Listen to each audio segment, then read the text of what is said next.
Hi guys, so as teachers, we know that education is important, but we feel that life skills are often as important or sometimes more important for our kids to have. So today we're going over 7 skills that your child should have before they turn 10.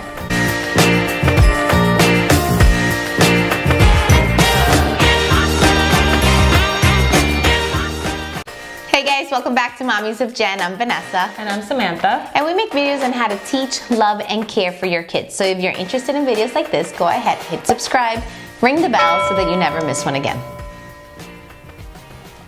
So after so many years in the classroom and so many conversations with other teachers and parents, we've come to the conclusion that we should not just be focusing on academic skills. That as parents, we need to be encouraging life skills too.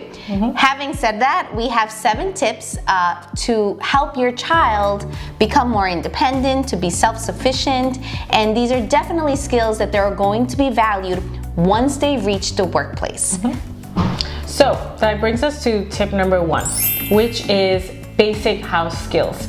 What do we mean by that? So your child should be able to pick up after themselves, make a bed in the morning, put their dishes away after they use it, and just basic household skills that that signifies that they're able to take care of themselves. Number 2, and we were talking about this earlier, we find it important for an almost 10-year-old to be able to make themselves a simple and child-friendly meal. And the reason behind this is, again, because we're trying to encourage this level of independence where they're self-sufficient, where they're able to stand on their own 2 feet, and making a simple meal for themselves is great. It's kind of like, I have a boy, so you know that term, mama's boy. You don't want to be raising a mama's boy. Like, yes, you as a parent want to be able to provide them with a lot of what they need, but you also kind of have to let go a little bit so that they can provide for themselves. Yeah, and there's tons of things that go into that. They need to be able to remember steps to make a recipe, even as simple as like, how do I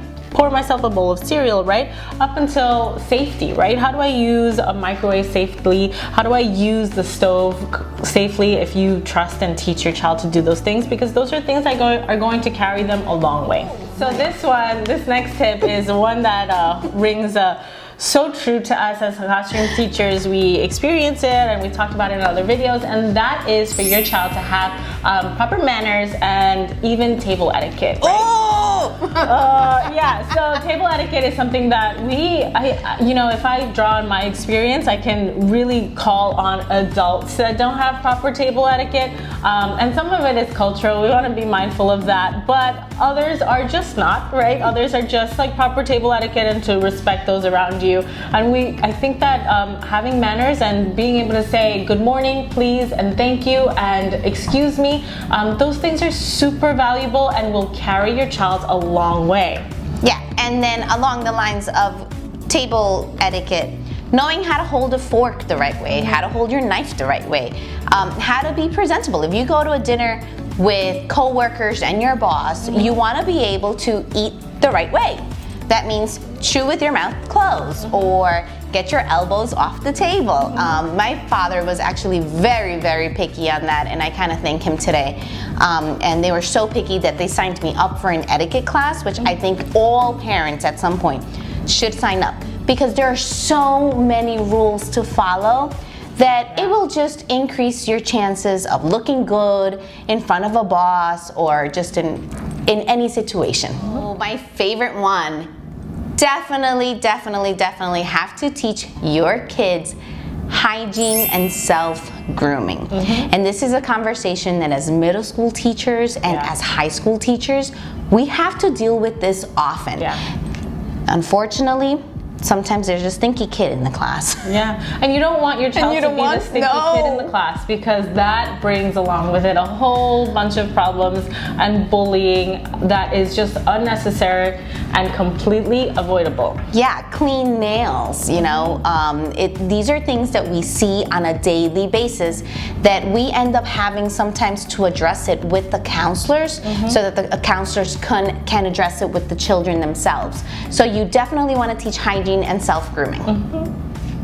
Okay, so the fifth tip is for your child to be able to know their responsibilities. We've talked about it before. Noah is excellent at this already. He looks at his agenda, and we have tips linked below. We'll put a video either linked below here or somewhere over here where they build that self-autonomy to know their responsibilities, know their routines, and recognize that so that it can lead them to success and really build their self-confidence when they're able to say, hey, I know I have to do this, I'm getting it done, and I'm doing it well.